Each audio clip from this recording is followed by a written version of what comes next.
Voy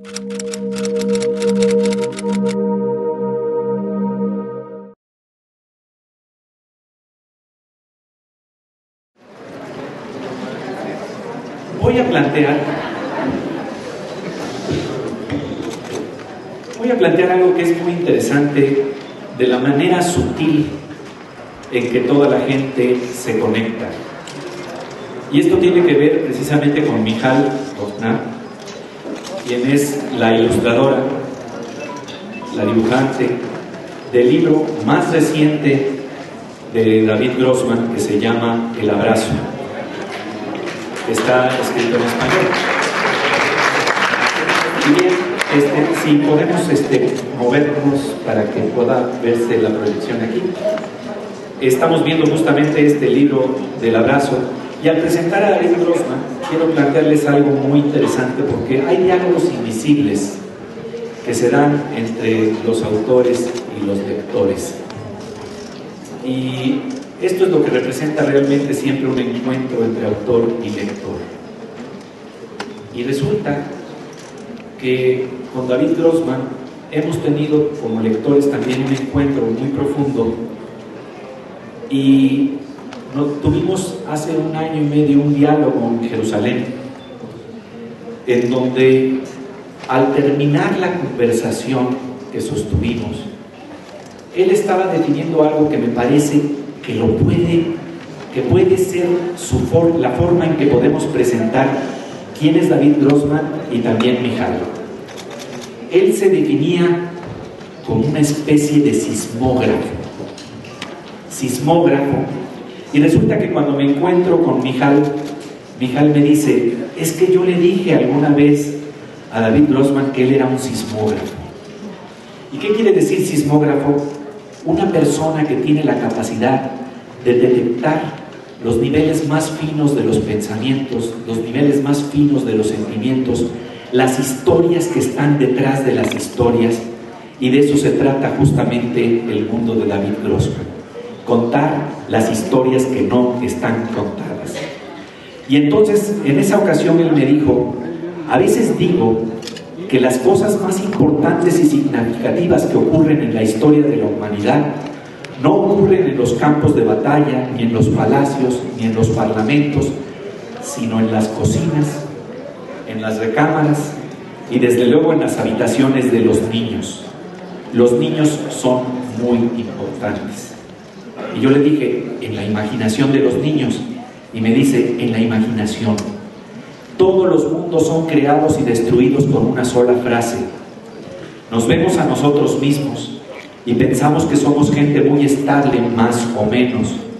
Pero si ponemos un sismógrafo, y aquí es donde apareció la maravillosa palabra que vincula a Michal, a David y a mí en esta tarde, si ponemos un sismógrafo que pueda detectar todos los matices, todas las vibraciones de nuestras sensaciones y sentimientos y pasiones y arrepentimientos y miedos, cada una de nuestras horas es un océano, y estoy sediento de documentar esto, de entenderlo y de entender qué es esta vida.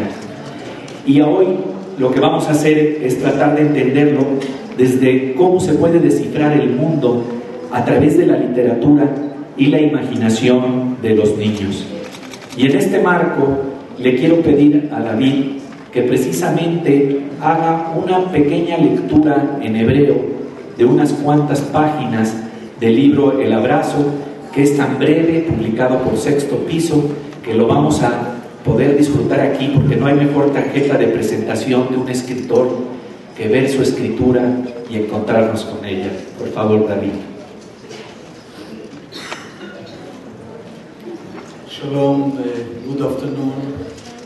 Thank you all for coming. And it's a pleasure to be here with both Michal and Pepe. It's our 3rd meeting now.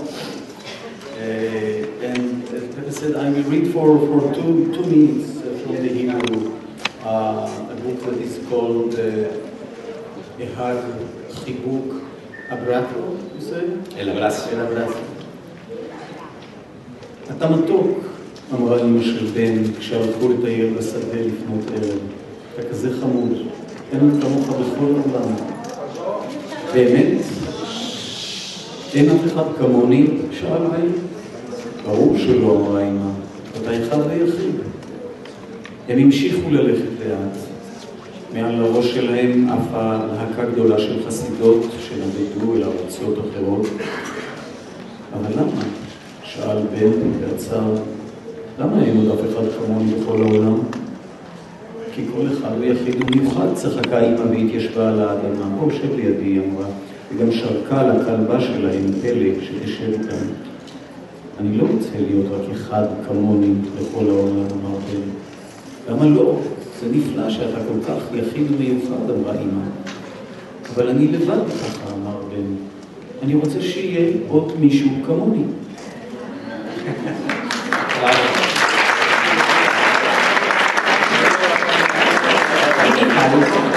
Michal hizo la maravilla de que este libro lo planteó de tal suerte que tiene unas ilustraciones maravillosas que vamos a desplegar nada más de aquí así un momentito para que vean.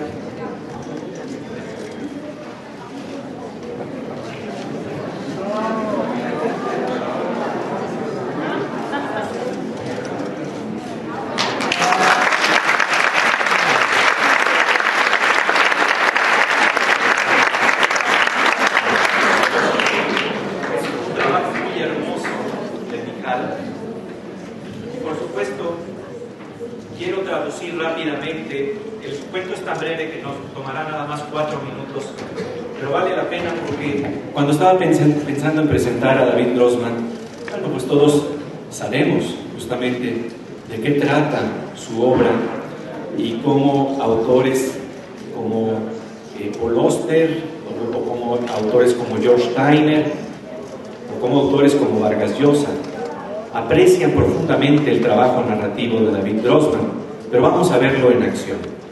Entonces por aquí podrán ver algunas de las ilustraciones sutiles y vamos a leer esta historia de una manera muy rápida.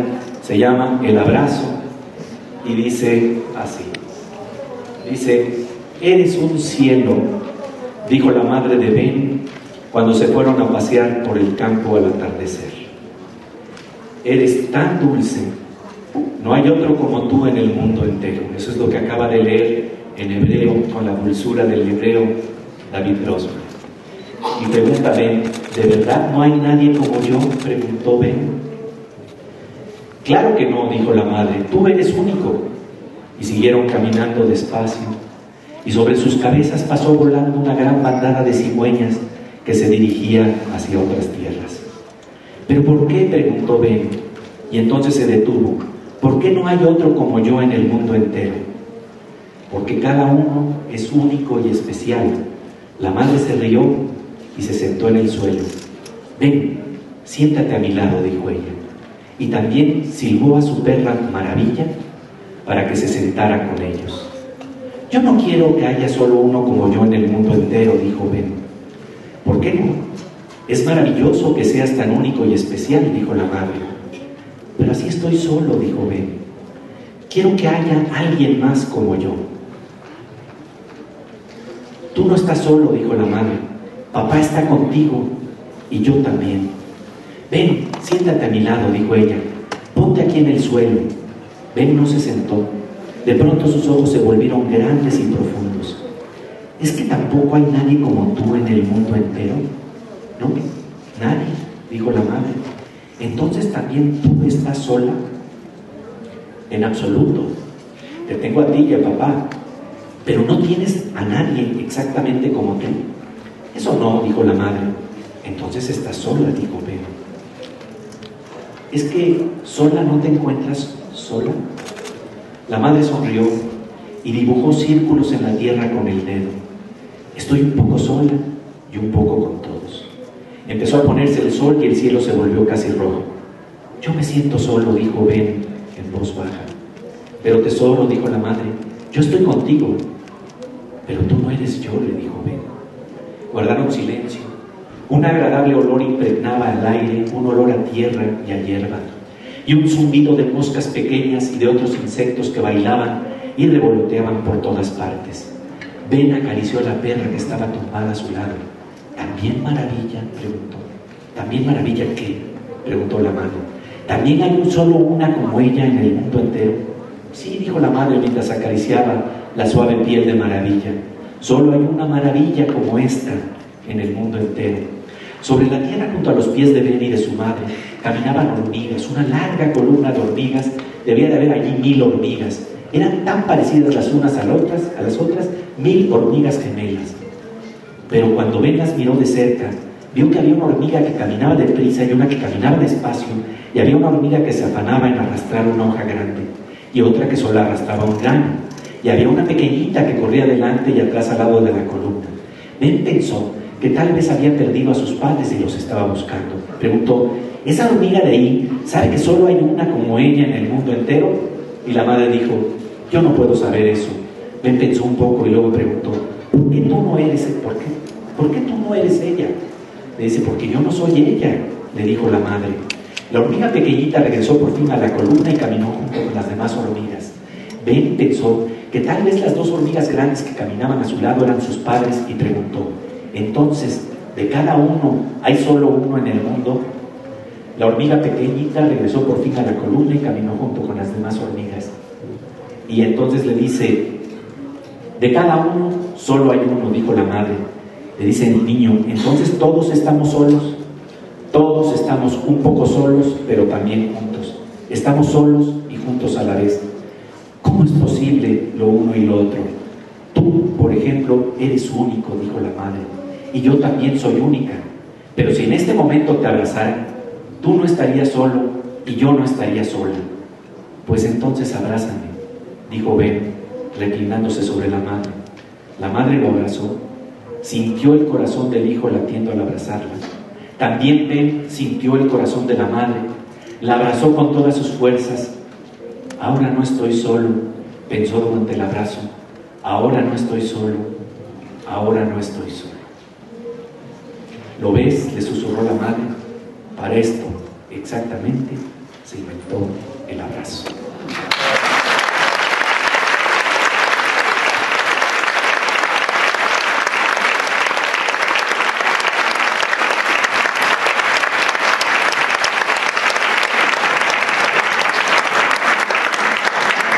Creo que estamos ante la mejor tarjeta de presentación de quién es David Grossman.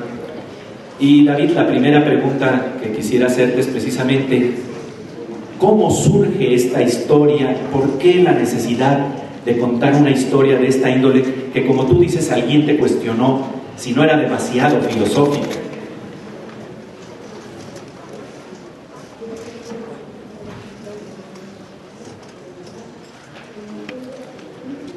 It is philosophical, but it's also very concrete. And it's philosophical not because children are philosophers. Children are children. It is because philosophers are childlike and they ask questions that otherwise for normal person are taken for granted. This story originated from a real conversation between a child of 4 years old and his mother. And the mother herself, like the mother in the book, was, in the beginning she did not even understand what he's talking about. And then slowly when he continues to ask her, I think she also started to feel this existential loneliness. He taught her something by the way he looks at life. And I think this is what we used to do when we were children. We asked questions. We did not take the world for granted. And now, after years, we all congeal. We are all congealed children, yes? And such a question can suddenly melt us and allows us to go back and to look at the world with the eyes of the child again. And I have some memories like that for myself as a child, and also for my children. And I think I told you in Jerusalem, this anecdote that accompanies me for more than 25 years. It was when my eldest son, Jonathan, when he was 3 or 4 years old, and it was the longest night of the year, 21st of December, and I put him to sleep, and I covered him, and I told him, you know, Jonathan, tonight is the longest night of the year. And I kissed him good night, and the usual ceremonies, and then I left him, and at first light of the next morning, at dawn, he bursted into our room, and he was all excited and agitated, and he said, Mommy, Daddy, this night is over, it's over. And I thought, you know, for him, it was not taken for granted that the sun will rise again. He does not have an accumulated experience of such and such nights, that in the end of it, the sun rose and we were redeemed again from darkness. For him, in a way, he was like the first man on earth. You know, and when I say it, I remember that there is a Jewish legend about, it is in the Talmud, I think, about the first man, Adam HaRishon, who, after he was created, suddenly he saw that the sun is falling, is setting, and he started to panic, and he said, because of my sins, God is turning off the light, and there will be no light again. So then he sacrificed a bull that his horns come prior to his legs, to his, how do you say, shoes of salt. And only then God rose the sun again in the next morning, and he felt relieved. And then I'm sure that the next night, when the sun started to set, he was not so terrified. You know, he got used to it immediately. But children, in a way, and every child is like the first Adam HaRishon on earth. Y es muy interesante observar el proceso tan difícil de decodificación del mundo que requieren los niños. Hay otra anécdota muy interesante, muy importante, que tiene que ver con la primera palabra que dijo tu hijo, porque eso nos habla también del problema de lo que abren las palabras y lo que cierran las palabras.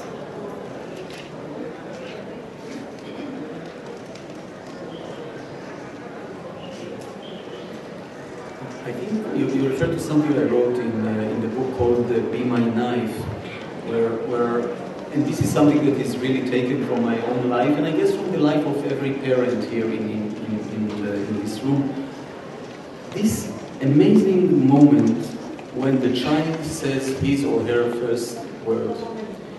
And of course, it's not only just saying one word, it's a transfer to a totally different dimension, because suddenly the child understands that things have a name, and that every person has a name, and that you can specify objects and people by naming them. And I remember when my eldest son, when he said for the first time his first word, and that was all, light, truth, yeah. And of course, you know, I was really happy. We all are at this moment that the child is okay and develops well, and you know, he does what he should do. And then I also thought that, you know, at this very moment, maybe he also has lost something, because before he was verbal, there were so many kinds of light. You know, even in this room, can you imagine how many thousands of lights in your eyes and in your eyes and in your glasses, and the reflection on the tags that we have and this nail, and so many shades of lights, and we just put them in this one box, we say light. And when he learns, when the child, when he learns the language, when he accepts upon himself this constitution of verbality, he also misses so much more.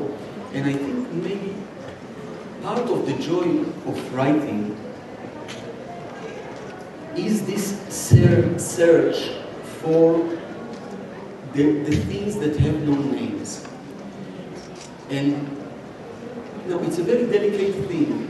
Of course, we cannot And when we write a story, I cannot just invent a word that nobody understands and put it in the sentence, because no one will understand what I want. But in writing, we have this thing of metaphors. We can put together, we can juxtapose, so to say, two words that supposedly were not meant even to be together, but suddenly we all understand that there is something new here. You know, that there is a new nuance of the world was discovered here. And when I say it, two things come to my mind. Excuse me if I... you know, until the end of the 60s, Israelis were not frustrated, never. Not that we were such a happy people, we've never been really joyous people, but we did not have the word frustration in Hebrew. We were angry or bitter or nervous or agitated, but we did not have this nuance of the word frustration. And then somebody imported from California the frustration, and the Hebrew for the Academy for the Hebrew language had 3 meetings trying to find a word for this frustration, and we found the word tiskul in Hebrew. And immediately, we all became so happily frustrated. I mean it, because suddenly there was a name for a slight sensation that we all felt, but it remained mute in us. It remained vague. And when you have vague feelings like that, they all the time they have their influence. They radiate something, and you don't know what that is. And you feel you miss something.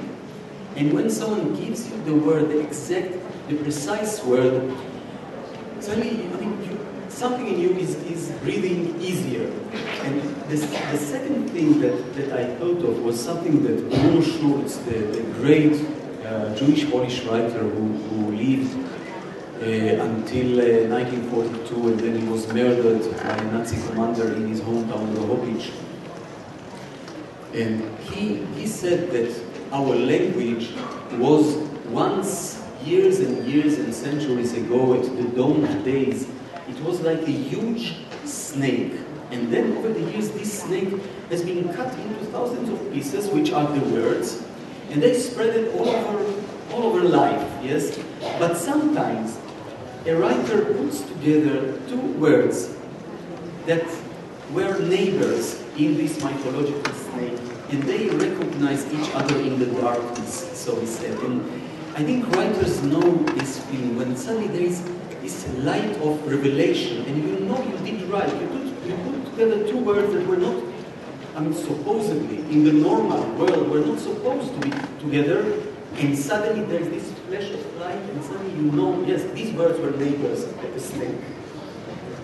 Y esto es maravilloso, cómo podemos entonces ir descubriendo otros niveles de la existencia al cruzar las palabras. Y con Bruno Schulz, precisamente, él planteaba en su literatura algo que me parece muy interesante. Él decía que debíamos de madurar hacia la infancia. Podríamos comentar esto, madurar hacia la infancia. Bruno Schulz. To mature into adults.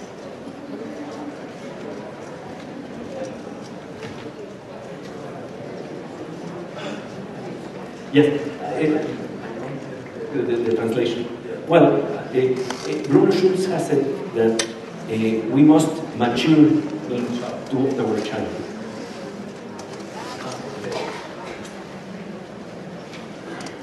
Well, I think I spoke about it before. I know how hard it is for every one of us to really go back there to the time of our childhood. And sometimes I wonder, why is it so difficult? You know, I feel it is as if I'm a burglar trying to break into the museum of my own childhood that I'm deprived of. I cannot go there.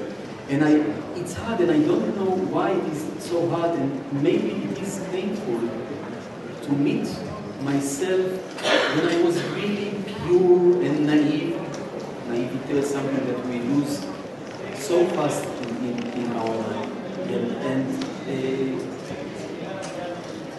in all my books for children, I wrote quite many books for children at the age of 3 and 4 that you read them the book before they go to sleep, good night stories. And also I wrote quite many protagonists who are children or adolescents. And I'm very much attracted to this period in our life because things were not taken for granted. Because the earth is always shaken under your feet when you are a child. Because of this endless effort to decode the world. You know, we always say, how wonderful it is to be a child, how lovely it is. But it's not always so wonderful and lovely. And so many times you feel lonely and outcast. And being a child, except of the joy of discovering the world and growing up and you know, understanding things and being able to be happy in a primary way, but at the same time, I think there is such an effort because most of the time you feel out of something that you still do not understand. And you are in constant effort to decode the codes of the language, the codes of behavior, the codes of distance between people. Those questions of, you know, they tell you that father will not be in the next 2 weeks because he is in Italy. What is will not be? He knows what is to be, what is. He doesn't know what is not. And father is, he will be in Italy. Who is Italy? He never met Italy. Is it one of the aunts or the uncles or all these questions? I remember I heard about a family that was about to travel to the United States, and they told their son that they prepared him, and they were very attentive to his needs, and they told him, tomorrow is the great day, and we should all fly to the United States. And he was so depressed, and only in the last moment, they asked him, what is it with you? And he said, I don't want to fly. And he was sure that they are flying. They are flying to the United States. And okay, go.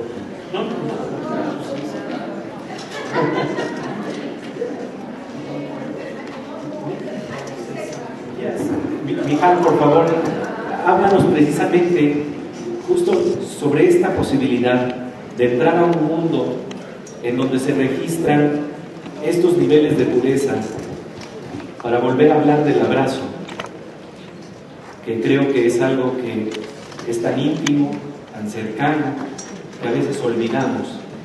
Y lo que hace David Grossman es recordarnos justamente lo que quiere decir ese sentimiento tan puro, tan íntimo, y el problema de ilustrarlo con una inocencia que también está plasmada aquí en el libro, en tus dibujos.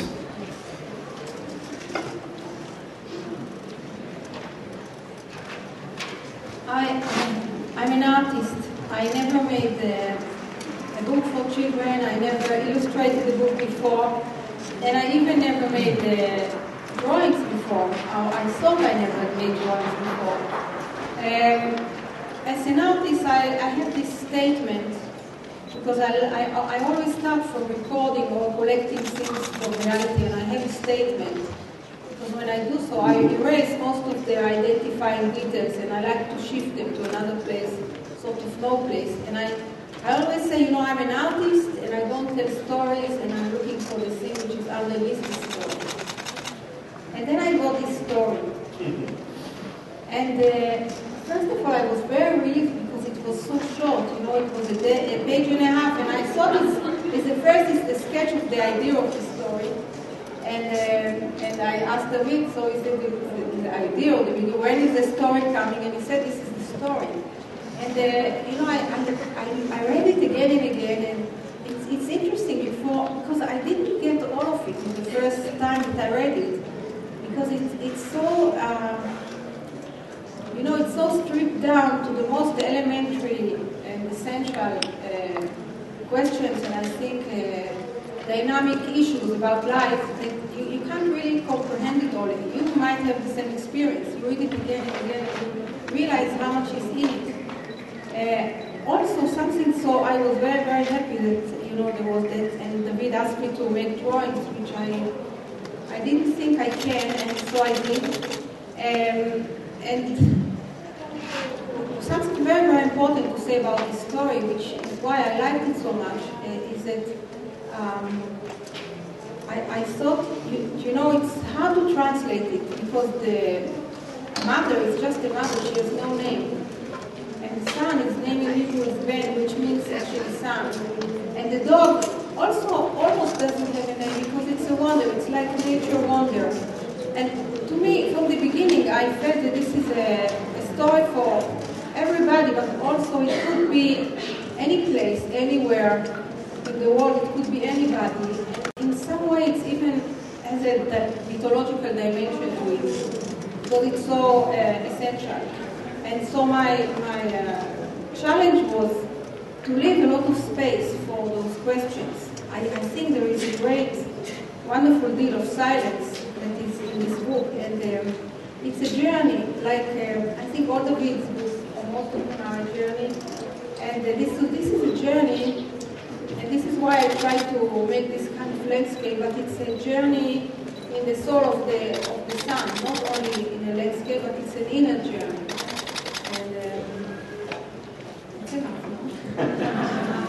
Y bueno, para seguir viendo precisamente lo que quieren decir las historias de David Grossman y los relatos que están relacionados con este mundo que toca la infancia, pero que hay una distinción en inglés entre childish y lo que realmente quiere decir un child, un niño.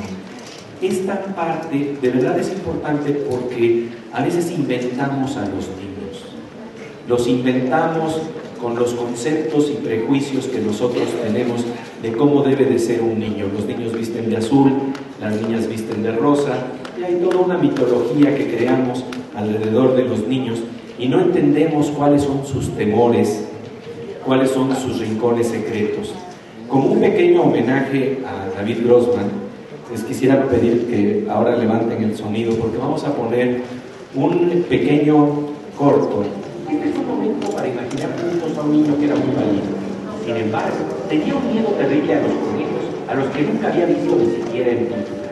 Los imaginaba espantosos, con dientes por todo el cuerpo. Un día, el niño se fue a pasear al bosque. De pronto, se encontró con un animalito muy gracioso que temblaba de miedo. El niño le preguntó qué le pasaba. El animalito le dijo que tuviera mucho cuidado porque por ahí se aparecían unas cosas espantosas que se llamaban niños. El niño se rió, le dijo que él era un niño. El animalito quería huir. Nunca había visto a un niño, pero se dio cuenta de que ya no tenía miedo. Cuando el niño se enteró que el animalito era un conejo, se sorprendió.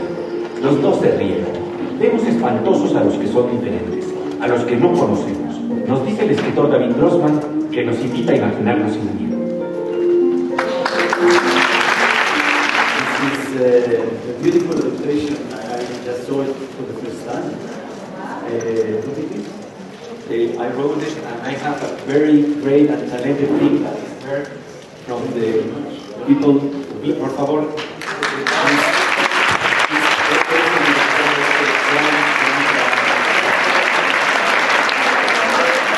This book was turned into an opera in Israel, and it's quite an amusing story about this child and the rabbit, who is quite an erotic rabbit, and they are terrified of each other and all their relationship. But yeah, I said that I wrote stories for children because I want to say something about the role of writing or reading good night stories for children. Now I know that today parents don't have time and they prefer to put the child in front of either the computer, and today it's even on the cellular you can get a good night story in Israel, or the television, or the video, or whatever. But I think that these moments of before going to sleep of the child are really precious. they come after all the hustle and bustle of the day, after all the negotiations between the two communities, the community of the grown-ups and the community of the children, and you know, everyone brings his demands to the other, and there is some irritation, and the child is already tired, and he says, you promised to do this and that, and to buy me this and to give me that, and the parent says, but you promised that you will put your room in order at last. And then suddenly, there are these moments in which both of them, the child and the parents, are invited into another dimension. This is the dimension of the story. And the story allows both the child and the parent to be transferred and to be changed in a way. Because even if the language of the story is a language that a child of 3 or 4 or 5 can understand, we don't want to burden the child with too many words that they cannot understand. Even though the child immediately feels that this language is a little different, that it opens to him, it's like a key to another world. And I tell you even more than this. From my experience as a father, and now in the last year and a half as a grandfather, that the child, even before he or she starts to speak, they recognize immediately the voice of a story. Immediately they know that you start telling them a story, that we are talking about a reality that is not exactly the reality that they are used to. And the story legitimizes for both of them the usage of humor and even absurd, and they can even get wild through the story, which maybe is something that is not accustomed in the daily life of every family. And suddenly, you know, I remember myself when my father read to me good night stories, and he allowed himself, while reading, he allowed himself freely to be much more free and liberated than usual. And suddenly, I could have seen the child that my father was, and it was a rare opportunity for me. And in a way, both the parent and the child, they come like tourists from the outside into this meeting place of the story. And they create for themselves this hermetic bubble of intimacy and of warmth and imagination. And when I write for children, I always remember very well how terrifying the night is for a child. Because the night is dreams and also nightmares. And the shadows make everything quite different. And there is a sleeve of a shirt and it looks like a drunken elephant, or a picture on the wall and it can look like a big mouth. But not only that, usually the child sleeps alone in his or her bed, and he hears the voices of the house that continue. The father and the mother, and maybe the television and the telephone rings.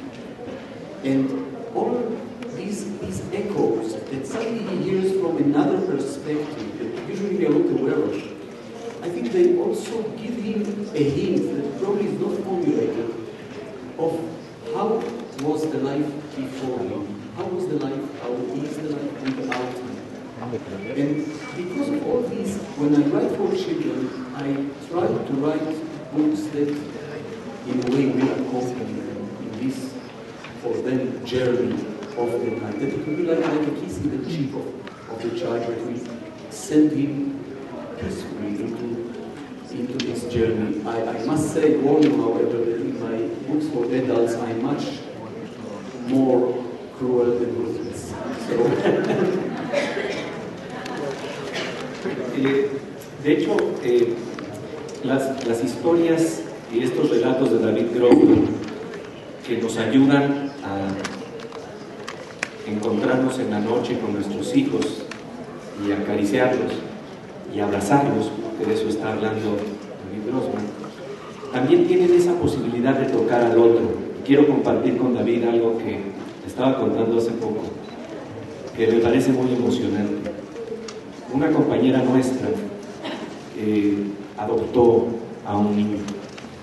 Y ustedes saben lo difícil que es el proceso de encuentro entre una nueva madre y un hijo.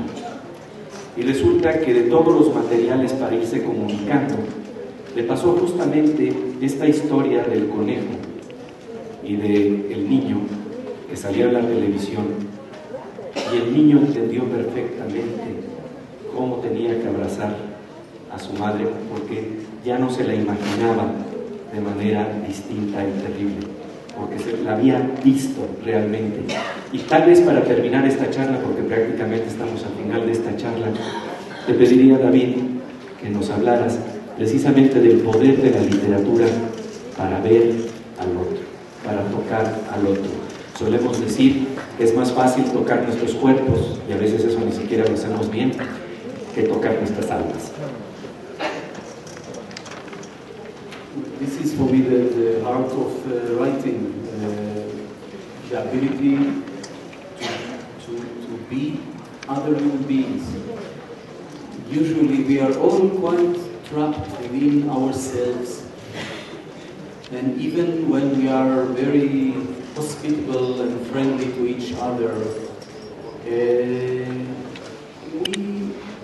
we reserve ourselves at a certain point. We do not allow ourselves to be exposed to all the chaos that prevails inside another human being. I remember there is this dialogue from Waiting for Godot, between these two clowns or angels or lunatics, and one of them tells the other, I had a dream. And immediately the other tells him, don't tell me. And they are like twins, and he said, to whom should I tell my private nightmares? And he tells him, keep them private. Keep them private. We always want to feel the threat that exists within another human being. You can see it among couples, not here of course, because here you are perfect. You are beyond that, but in Jerusalem or Tel Aviv sometimes we see it among parents and children, how difficult it is for us to be exposed to the dark corners of our children. We see it among friends, we see it in so many places. We see it, of course, between two peoples who are in conflict. I think of us and the Palestinians, where if you dare to tell the Israelis or the Palestinians that there are similarities between them, they will reject it fiercely. They will reject any insinuation that they are like each other. Now, when I write, my inner movement is just in the opposite direction. I really want to be invaded by the character I write about. I really want to understand from within. What does it mean to be you, or to be you, or you, or you? Yeah, what is it? I mean, we go to the ends of the universe, and we the earth of oceans, and we know so much about the DNA, but what does it feel to be another human being? It's so hard for us to know. And when I write, and when I allow myself to become this other, not to be trapped in the one life that I have, in the one language, in the one body, in the one sense of humor, one education, one this and that, when I allow myself to melt into all these options. Since I write, there's so many women ask me, how did I write Ora from La Vida Entera? And I don't really have a good answer. I just know the feeling that I had, that after 2 years of writing her, I just surrendered to her. I just surrendered to the option of Ora within myself. Now, I think we all have so many options within ourselves, so many options and directions, but usually we never explore them because of fears, because of education, because of what the other people will think about us. I think of this division to men and to women, but we are all somewhere on this sequence of the line. Yes, it's very hard to find someone who is only 100% man and one who is 100% woman. Usually, it's a reason to pity them.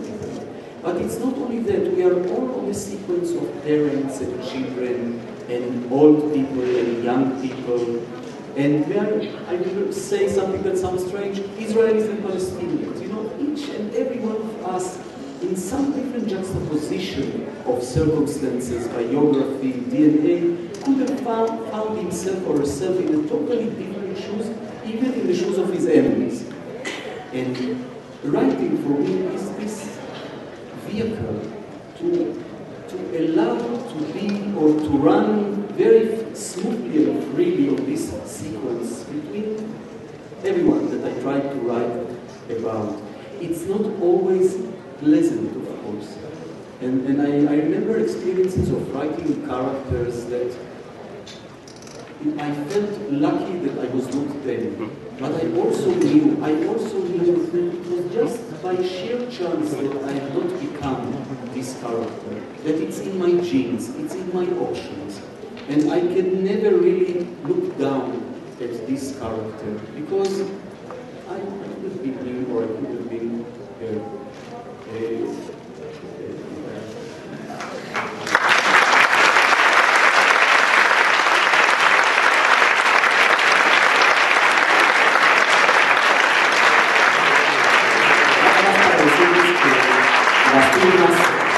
de los libros se van a hacer en el módulo de firmas y simplemente para manifestar el calor que aquí encontramos de todos los que aprecian y de verdad disfrutan y leen la obra de David Grossman, simplemente a nombre de todos ustedes le doy a David Grossman un abrazo.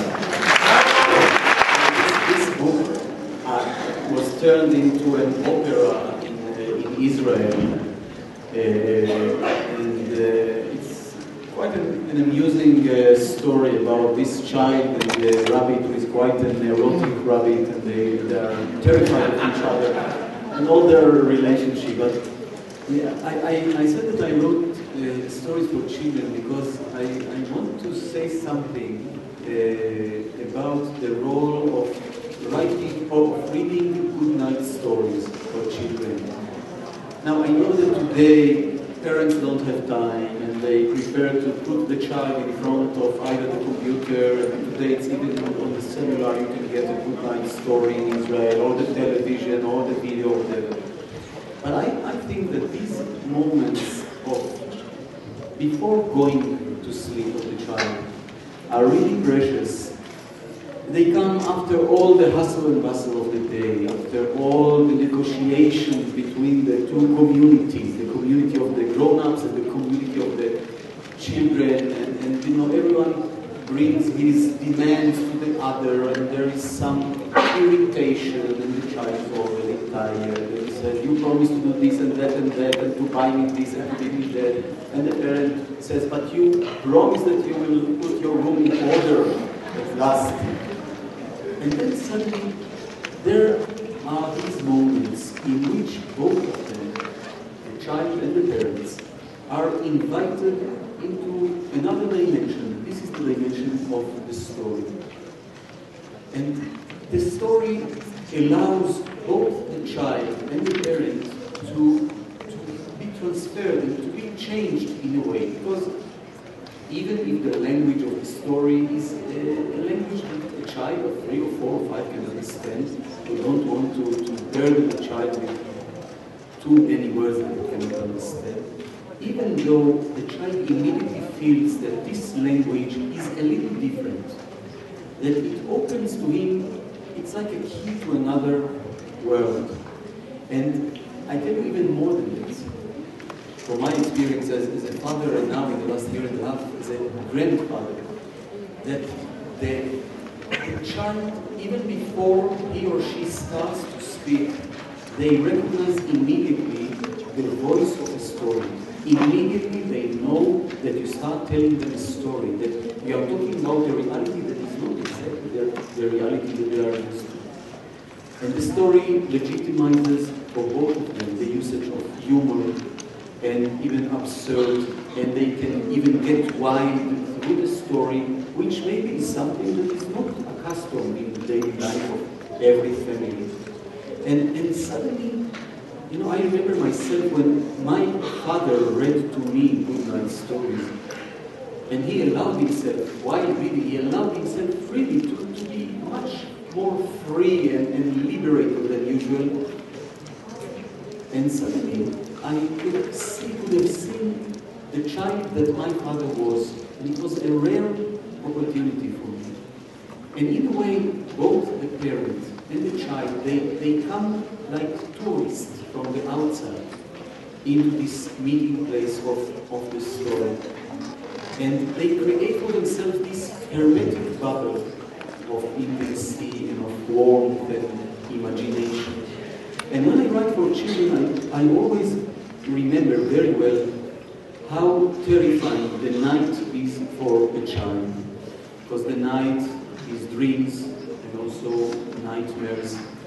And the shadows make everything look quite different. And there is a sleeve of a shirt and it looks like a trunk of an elephant, or a picture on the wall and it can look like a big mouth. But not only that, usually the child sleeps alone in his or her bed. And he hears the voices of the house that continue. The father and the mother, and maybe the television and the telephone rings. And all these echoes that suddenly he hears from another perspective that usually we are not aware of, I think they also give him a hint that probably is not formulated of how was the life before him, how was the life, how is the life without him. And because of all these, when I write for children, I try to write books that in a way will accompany them in this, for them, journey of the night. That it will be like a kiss in the cheek of the child that will send him peacefully into this journey. I must say, warn you, however, that in my books for adults, I'm much more cruel than ruthless. So,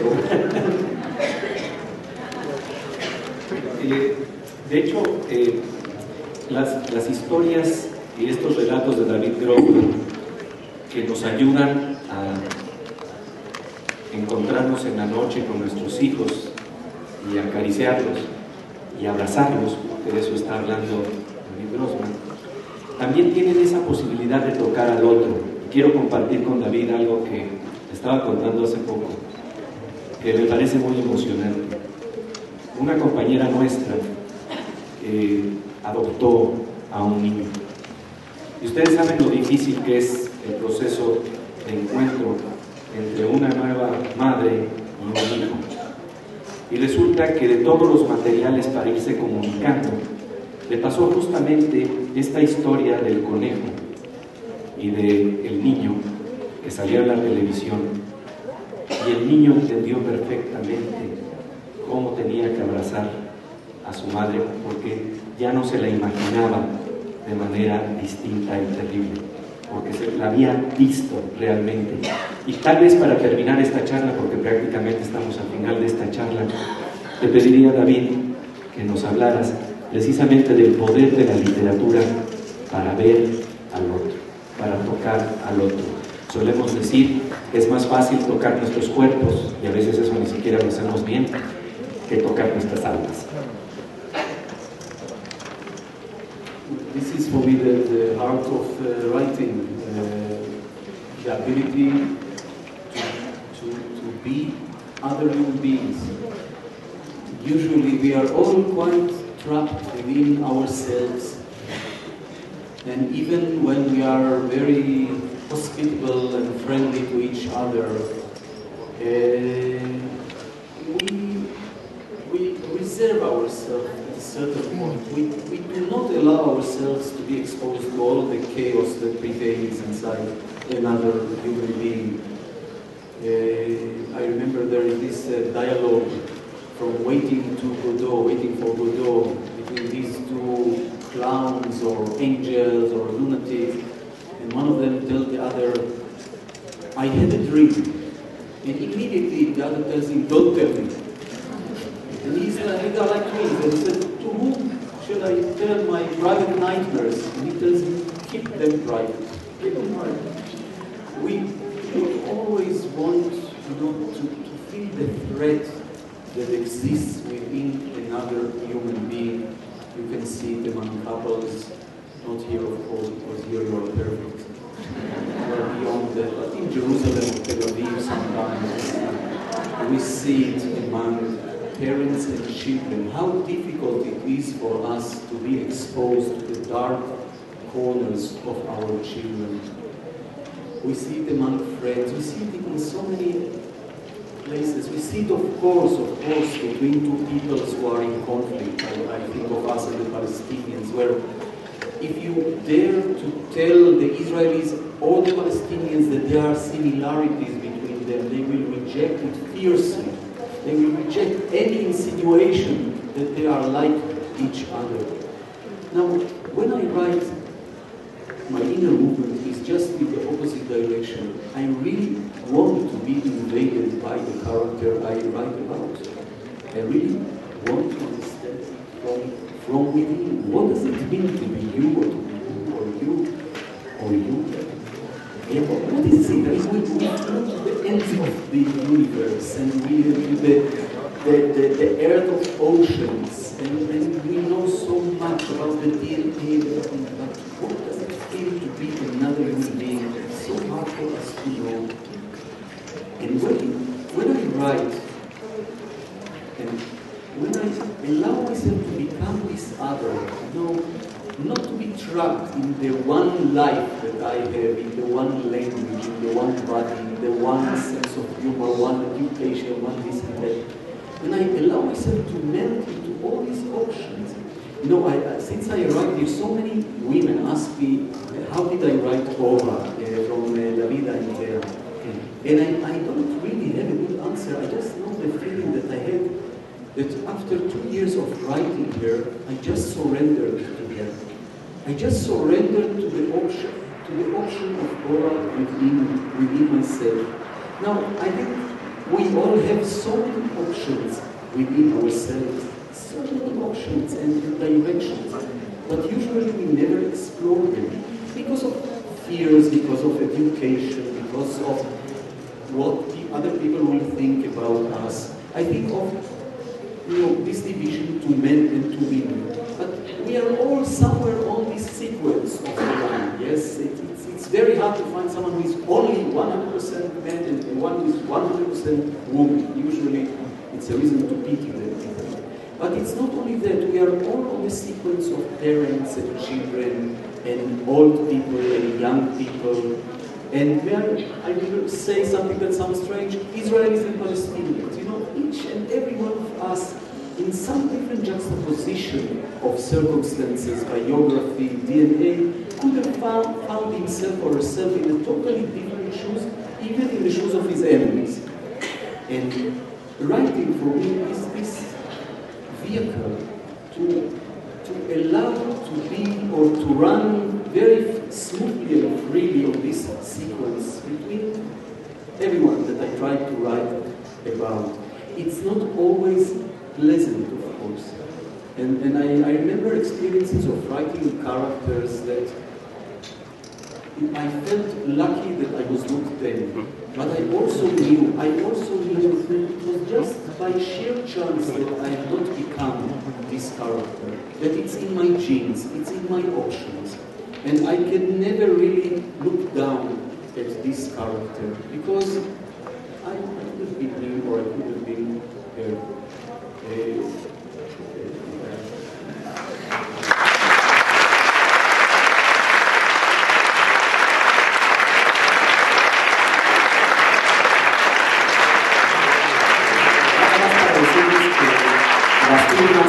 De los libros se van a hacer en el módulo de firmas y simplemente para manifestar el calor que aquí encontramos de todos los que aprecian y de verdad disfrutan y leen la obra de David Grossman, simplemente a nombre de todos ustedes le doy a David Grossman un abrazo.